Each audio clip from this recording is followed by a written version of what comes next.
ডাইনিও একটা ঘর ছাড়ে, কিন্তু এই ডাইনি এই রাজ্যটাকে তো গিলে খেলো। তার উপর হ্যাঁ আমার ভাবাবেগে আঘাত লেগেছে, আমি কট্টর সনাতনী হিন্দু, দোগলাদের কি লেগেছে আমি বলতে পারবো না। মা ফ্লাইওভারের ওপরে হেলমেট নেই, ওরা কি সুন্দর বিচরণ করছে। দ্বিতীয় হুগলি সেতুর উপরে হেলমেট নেই, কি সুন্দর ওরা ঘুরে বেড়াচ্ছে। আমাদের ছেলেরা হেলমেট পরে সবকিছু পরেও যখন প্রপার বাইক চালাবে তখন ইশারা করবে হিজড়াদের মতো, সাইডে এসো, মালটা দাও। আজ আমাদের তো অমরত্ব কোনো মানুষের লাভ নেই, মরার মতো মরবো। আরে কারোর যদি 72 হুর পাওয়ার স্বপ্ন থাকে, আমারও আমার মহাদেবকে পাওয়ার স্বপ্ন আছে। তো মহাদেবের জন্য হারার মহাদেব বলে মরবো। মোথাবাড়িতে গিয়ে 2 পয়সার মানে 2 পয়সার কে বলছে মোথাবাড়ি থেকে হিন্দুদের খতম করে দেবে? এত সোজা নাকি হিন্দুদের খতম করবে? আরে তোরা ঝুন্ডে আসিস, আরে আয় 1:1 আয় না, আমরা রেডি, আয়। তোদের আপা তোদের খালা উস্কানি দিচ্ছে না, দাঙ্গা দাঙ্গা করে তোদের আপা আর খালা উস্কানি দিচ্ছে। চল, আমরা হিন্দুরা বাঘের বাচ্চা, আমরা ঝুন্ডে যাই না, আমরা একা যাই, আমরা একাই 10 জনকে বুঝে নেবো। কারণ কি বলেছিলেন গুরু গোবিন্দ সিং,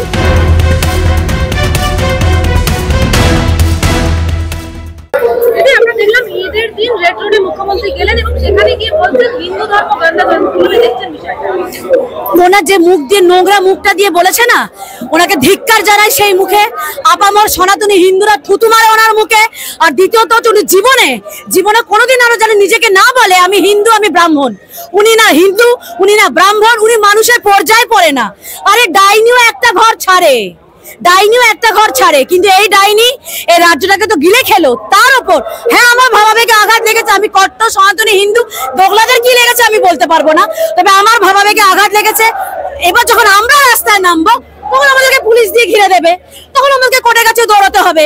কিন্তু অন্যান্যরা যখন মানে হাল্লা করে আর লুঙ্গি তুলে বেরিয়ে যায় রাস্তায়, তখন ওদের কোর্টের পারমিশন লাগে না, তখন ওদের কোনো রকম পুলিশি বাধা থাকে না। আমরা দেখলাম তো 2-3 দিন ধরে মা ফ্লাইওভারের ওপরে হেলমেট নেই, ওরা কি সুন্দর বিচরণ করছে।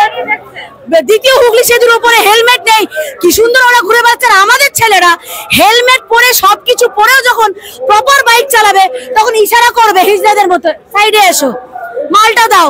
প্রপার হেলমেট টেলমেট সব থাকবে, তারপরেও তাহলে বুঝতে পারছো তো কোন দিকে যাচ্ছে এই রাজ্যটা। আর বোঝানোর কিছু নেই, আর বোঝানোর কিচ্ছু নেই। যারা সেকুলার হিন্দুরা, এই তোমার মাধ্যমে আবার এই নিউজটা যাবে, কার জন্য লড়ছি আমরা? আরে দুটো বাঙালি হিন্দুই কাপড় তুলে লাভ দিয়ে আসবে আমাকে গালাগালি করতে। আরে আমাকে গাল দিয়ে লাভ নেই, আমাকে সবাই গালাগালি করছে। কারণ উচিত কথায় মানুষ বেজার আর গরম ভাতে বিড়াল বেজার। তো উচিত কথা বলি বলে না অনেকের মানে লাগে, ভেতরে অনেকের লাগে। তো কার কি লাগে ওটা জানা দরকার নেই। উচিত কথায় ছিলাম, সঠিক পথে আছি। আরে কি হবে ওসব ধমক চমক প্রচুর খাচ্ছি, মরবো তো শেষমেশ। আজ আমাদের তো অমরত্ব কোনো মানুষের লাভ নেই, মরার মতো মরবো। আরে কারোর যদি 72 হুর পাওয়ার স্বপ্ন থাকে, আমারও আমার মহাদেবকে পাওয়ার স্বপ্ন আছে। তো মহাদেবের জন্য হারার মহাদেব বলে মরবো। কিন্তু জীবন উৎসর্গ করে দিয়েছি, ধরো আমার কোনো মোহমায়া নেই এই জীবনের প্রতি, উৎসর্গ করেছি। কারণ আজকে আমার পূর্বপুরুষরা আমার এই পুণ্যভূমি, আমার এই বদ্ধভূমিকে রেখে গেছিল বলে না আজকে এরা এই জিহাদিরা, এই জঙ্গিরা যেগুলো বাংলাদেশ থেকে রোহিঙ্গা গুলো ঢুকেছে, তারা আমার রাজ্যে দাঁড়িয়ে আমার বাপের জায়গায় দাঁড়িয়ে যে দাপাদাপি করছে না, এই দাপাদাপি শেষ একদিন হবেই। ওয়াকফ বিল পাস হয়েছে না, প্রচুর উড়েছিল ওয়াকফ বিল নিয়ে। হ্যাঁ, এইবার এদের দাপাদাপিও শেষ হবে এবং শেষ আমরাই করব। ভাবছে কি হ্যাঁ মোথাবাড়িতে গিয়ে 2 পয়সার কে বলছে মোথাবাড়ি থেকে হিন্দুদের খতম করে দেবে? এত সোজা নাকি হিন্দুদের খতম করবে? আরে তোরা ঝুন্ডে আসিস, আরে আয় 1:1 আয় না, আমরা রেডি, আয়। তোদের আপা তোদের খালা উস্কানি দিচ্ছে না, দাঙ্গা দাঙ্গা করে তোদের আপা আর খালা উস্কানি দিচ্ছে। চল, আমরা হিন্দুরা বাঘের বাচ্চা, আমরা ঝুন্ডে যাই না, আমরা একা যাই, আমরা একাই 10 জনকে বুঝে নেবো। কারণ কি বলেছিলেন গুরু গোবিন্দ সিং, 1.25 লাখ সে 1 লড়াওয়া।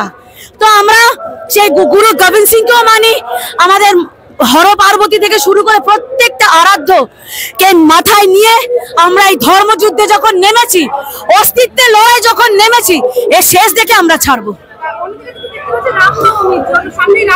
রামনবমী সবার, রামনবমী আপামর রাজ্যবাসী সব সমগ্র ভারতীয় সনাতনী ধর্মাবলম্বী মানুষদের রামনবমী সবার। ওই গিমিক ছড়াচ্ছে না টিএমসি, রাম পশ্চিমবঙ্গের না, রাম এখানকার না, করুক না। ওরা আজকে ভয় পেয়ে গেছে, ভয় পেয়ে আজকে তাও তো বলবো যে আজকে ভয় আমাদের দেখাদেখি করতে নেমেছে। আর এটা অনেকদিন আগে করা উচিত ছিল, কারণ ওনাদের নেত্রী যে ভুলভাল বকেছে স্টেজে গিয়ে, এবার বাঙালি টিএমসির বাঙালি হিন্দু নেতারাও তো শুনছে সেগুলো, তারা এগুলো নিতে পারছে না, তাদেরও অনেক জ্বালা আছে। কারণ আমরা শুনি আমাদের বন্ধু বান্ধব প্রচুর আছে টিএমসিতে, আরে ওপেন গালাগালি করে, বলে কি রে কথাবার্তা বলতে না, এগুলো কি বলছে, আরে রাজনৈতিক কথা বলছে বলুক, তা বলে এসব কথা বলবে? আমাদের তো ভাবাবেগে আঘাত লাগে। আজকে টিএমসি যারা হিন্দু বাঙালি নেতা মন্ত্রীরা আছে না, তারাও কিন্তু আজকে তাদের নাবিশ্বাস উঠে গেছে। তারা আমাদেরকে বলে প্রতিনিয়ত, ভাই তোরা আয়, কবে আসছিস। এই জোরটাই আমরা পাই, এমনি এমনি কিন্তু আমরা 2,30,00,000 ভোট পাইনি। আর বাকি যেগুলো করা হয়েছিল কিভাবে ভোট লুট, এবং কিছু কিছু জায়গায় যে 1-1.5 হাজারের যে ডিফারেন্স ছিল, দেখে আমরা সবাই জানি ওটা কি ব্যাপারটা হয়েছিল। সেই জন্য আজকে আমাদের রাস্তায় নামা, কারণ পরিকল্পিত ভাবে হিন্দু ভোটারদেরকে কিন্তু টার্গেট করা হচ্ছে। ক্ষমতা নেই মেটিয়া ব্রুজে ঢোকার, কোনো ওদের নেতার ক্ষমতা নেই রাজাবাজারে ঢোকার। আমি কিন্তু বারে বারে আমার ভারতীয়, আমার স্থানীয় মুসলিমদের নিয়ে আমাদের কোনো সমস্যা নেই, তারা আমাদের সাথে আছে। তো তুমি ক্যামেরা ঘোরাও, রামনবমী মিছিলেও আমার মুসলিম ভাইদের দেখবে আমাদের সাথে যাচ্ছে, জয় শ্রীরাম বলছে। মুসলিম কিন্তু ওরা খারাপ না, এই যে অনুপ্রবেশকারী বাংলাদেশি আর রোহিঙ্গা, এদেরকে যখন আমরা টার্গেটে নিয়েছি, মেয়েরা তো এদেরকে আমরাই তাড়াবো। তো আর কি করা হবে, আর কি করা হবে? উনি যখন ওই মঞ্চ থেকে দাঁড়িয়ে বলছে যে আমার সরকার আমাদের সরকার তোমাদের সাথে আছে, এই কথাটার মানে কি? এই কথাটার মানে কোন বুদ্ধিজীবী বুঝিয়ে দিক আমাকে, কোন বুদ্ধিজীবী আমাকে আগে এই কথাটার মানে বুঝিয়ে দিক। আমার সরকার আমাদের সরকার তোমার সাথে আছে মানে, আমি তো জানি সরকার সবার। আজকে কিন্তু উনি টিএমসির নেত্রী না, উনি যখন মুখ্যমন্ত্রী, উনি সবার মুখ্যমন্ত্রী। তাহলে এই কথাটার মানে উনি কি বলতে চেয়েছেন? আর রাজ্যবাসীকে অনুরোধ করব যে আপনারা এর পরেও যদি জেগে ঘুমন, আমরা আছি, আমরা লড়াইয়ে আছি, কিন্তু আপনারা একবার চোখটা তুলে নিজের ঘরের দিকে তাকান, নিজের সন্তানের দিকে তাকান, তাকিয়ে কি উচিত অনুচিত আপনাদের ওপরই ছাড়লাম।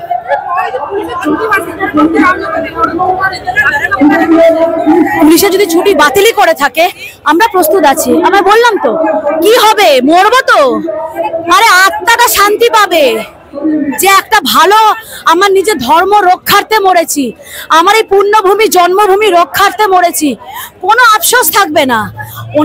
ওর যে একটা দাঙ্গা লাগানোর যে একটা বিশাল অসীম ইচ্ছা মনে, আজকে থেকে না, ওর গ্রেট ক্যালকাটা কিলিংস পার্ট 2 করার যে অদম্য ইচ্ছা মনে, সেই ইচ্ছা তো আজকে প্রকাশ পায়নি, ওনার মাধ্যমে, ওনার নেতা মন্ত্রীর মাধ্যমে, ওনার মহানাগরিকের মাধ্যমে এর আগে প্রচুরবার প্রকাশ পেয়েছে।